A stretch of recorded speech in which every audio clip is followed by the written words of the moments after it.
It's on. Hey, everybody. Hey. So we're here at the Morning Glory Helpers, and we're doing a recap on week 3 of the Prodigal Son. We're just missing our dear friend Michelle. Oh, we miss you. But we wanted to recap. We just had our small group, and we wanted to share some of the big nuggets that we talked about today.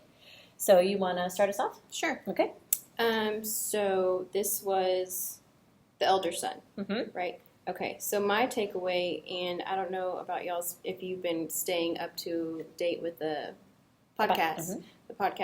One of the big takeaways for me when she mentioned joy and resentment cannot exist together, and I was like, ooh, so true, so true.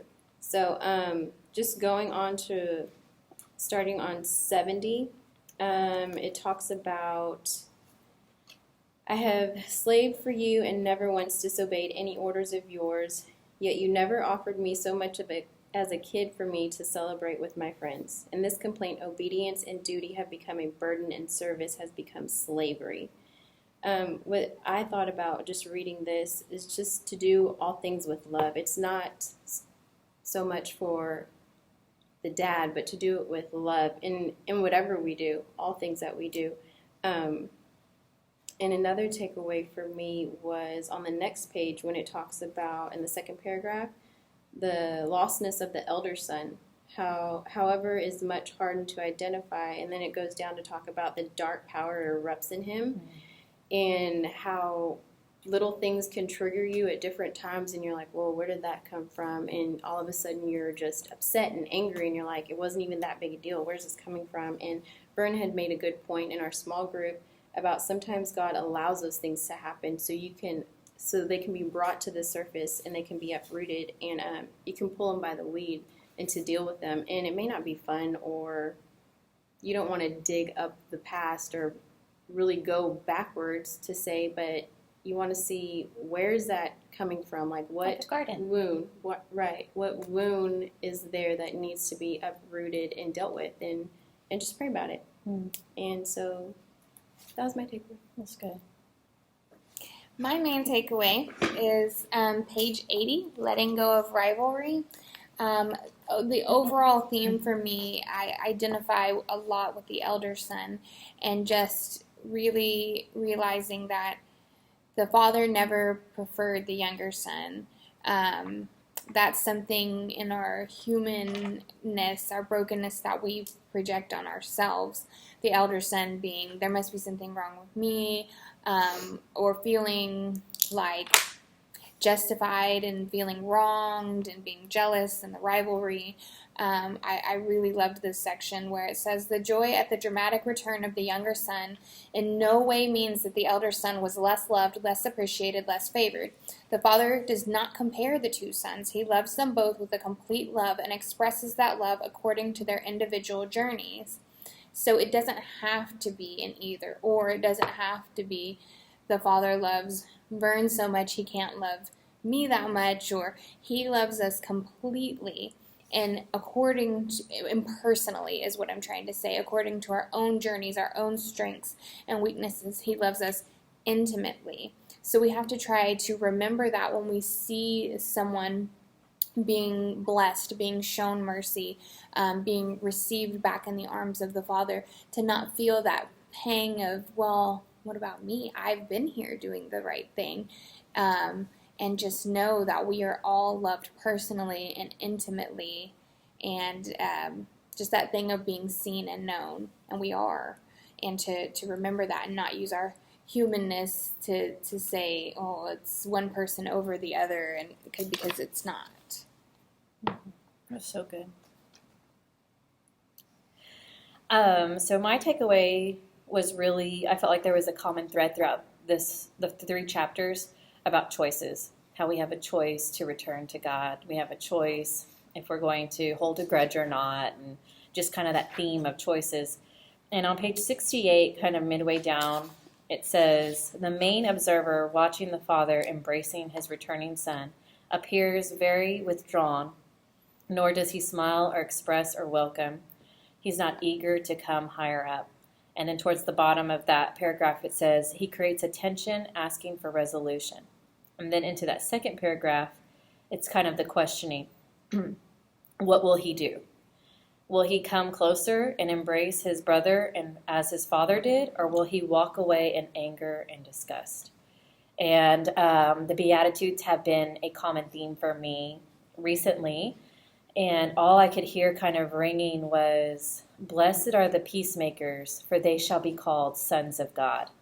And then so if you just flip to 80, it's kind of like, well, what is it to be a son of God?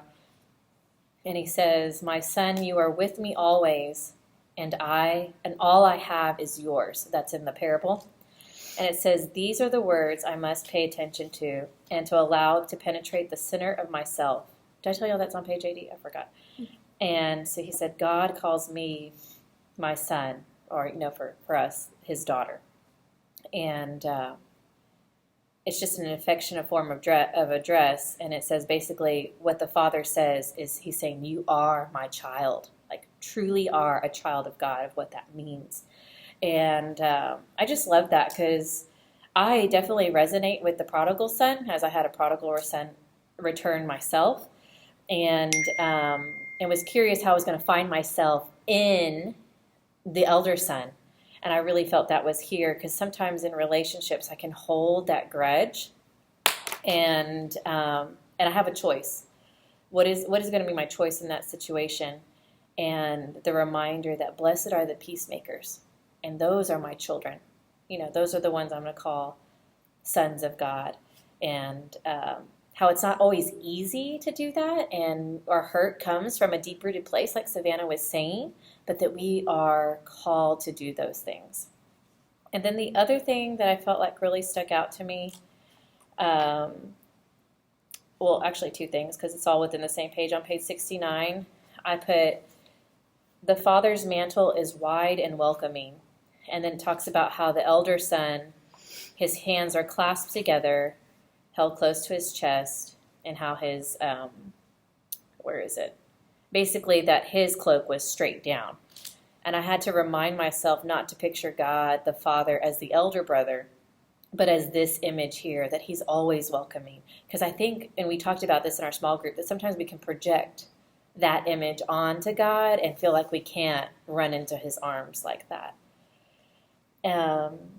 I also liked, if you look further down before you get lost in resentment, where it talks exteriorly, he did all things good, referring to the elder son, and what he's supposed to do. But interiorly, he wandered away from the Father. And his duty worked very hard. He did his duty, he worked very hard during the day, and he fulfilled all his obligations, but became increasingly unhappy and unfree. And I thought, wow, so even though I've returned to God the Father, I can't allow myself to be complacent and fall into that elder son.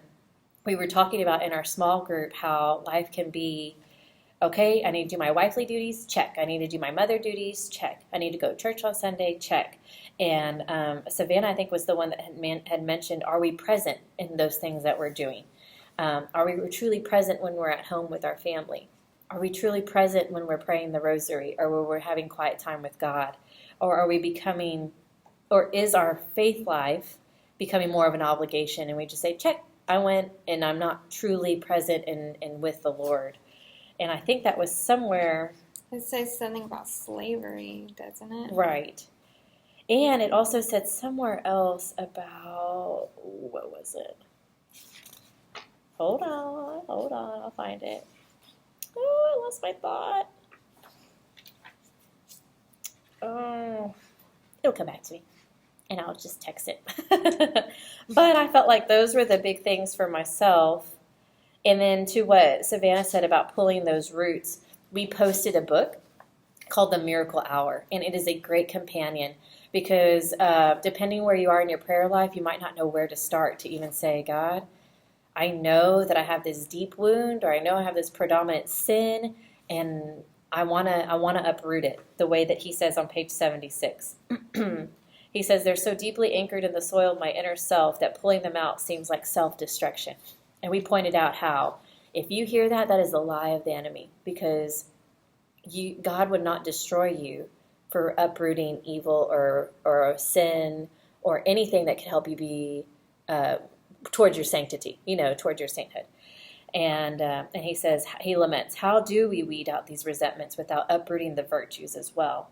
And then he gives the answer that only with the Lord can we be healed, where he reaches down, because with God all things are possible. So this companion, it's called The Miracle Hour, is a great book. And it just has 5-minute increments, and it talks about how to have, oh yeah, we posted it. But it talks about how to go through that and how to ask God to reveal a memory, to reveal a situation or a moment of where this may have entered in. And then you have real healing from it. So I know that we've all used that book and experienced some sort of healing. So anyways, those are our big points. And I see that I've got 6% battery and no charger. So we hope that you're enjoying the journey with us. We are so grateful to be going through this book. I was unsure of it, like I think I mentioned before, but I am I love it. Thoroughly So loving good. it, loving Yes. it, loving it. And so we are fervently praying for all of you who are going through it with us. And if you have any questions, please post your comments within this thread, and we'd love to hear them. So see you later. Bye. Bye.